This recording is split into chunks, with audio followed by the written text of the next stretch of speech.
आज मैं आपको सुनाऊंगा एक बहुत ही सुंदर कहानी, जिस कहानी का नाम है दादी का अनोखा प्यार। तो चलिए शुरू करते हैं इस कहानी को। फ़ोन की घंटी बज रही थी। वहीं पर बैठकर काम कर रहे रेवंत ने फ़ोन उठाने की तकलीफ भी नहीं की। उसे मालूम था कि आंचल आकर उठा लेगी। रेवंत की यही आदत आंचल को पसंद नहीं है कि ऑफिस के काम के सिवा दूसरे कोई भी काम में मन नहीं करता है।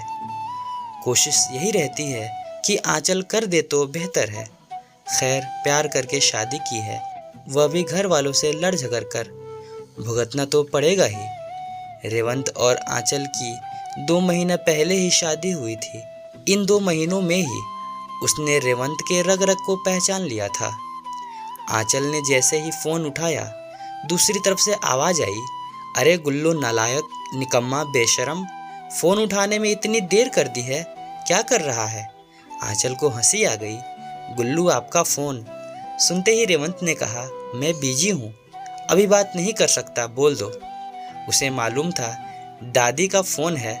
उसे उन पर गुस्सा आ रहा था।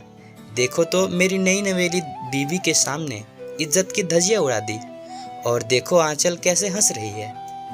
आंचल भागकर कमरे में चली गई।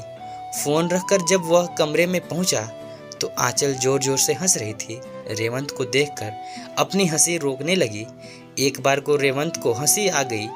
दादी बचपन से ही ऐसी ही है, हमेशा गालियां देते हुए बात करती है। लोग उनसे बात करने के लिए डरते थे, क्योंकि वे बात कम और गालियां ज़्यादा देती थी। पति के मरने के बाद अपने बेटे और खेती बाड़ी को उन्होंने अकेले ही संभाला था। बेटे ने इंजीनियरिंग की पढ़ाई के बाद शहर में ही एक अच्छे कंपनी में नौकरी करने लगा। दादी ने ही बहू को चुना। वह बहुत खूबसूरत और संस्कारी थी। बेटा बहू दोनों शहर में ही रहते थे। दादी कभी कभी शहर जाती थी, पर मन न लगने के कारण 2 दिन में ही वापस आ जाती थी। एक बार बेटा बहू शहर से गांव आ रहे थे और उनका बहुत बड़ा एक्सीडेंट हो जाता है। दोनों की मृत्यु हो जाती है और रेवंत बच जाता है। दादी ने ही उसे पाल पोस कर बड़ा किया था। दादी रेवंत पर किसी की नज़र भी नहीं पड़ने देती। उनकी आंखें रेवंत के आसपास ही घूमती रहती थी। टीचर्स या बच्चे कोई भी रेवंत को कुछ कहने से पहले 10 बार सोचते थे। किसी की मजाल की रेवंत को कोई कुछ कहते। दादी रेवंत को प्यार से गुल्लू कहकर पुकारती थी। रेवंत की पसंद की लड़की से ही दादी ने उसके ऊपर अपने प्यार के कारण किया था। आंचल को नहीं मालूम था कि दादी रेवंत को गुल्लू कहकर बुलाती है, इसलिए गुल्लू नाम सुनते ही उसे हंसी आ गई थी। पिछले महीने की बात है कि दादी बीमार हो गई थी। रेवंत दादी से बहुत प्यार करता था, इसीलिए भागते हुए गया दादी को देखने। अस्पताल में दादी को बिस्तर पर पड़ा देख उसकी तो जान ही निकल गई थी। उसने जितने भी भगवान हैं सबसे दादी की सलामती की भीख मांग ली।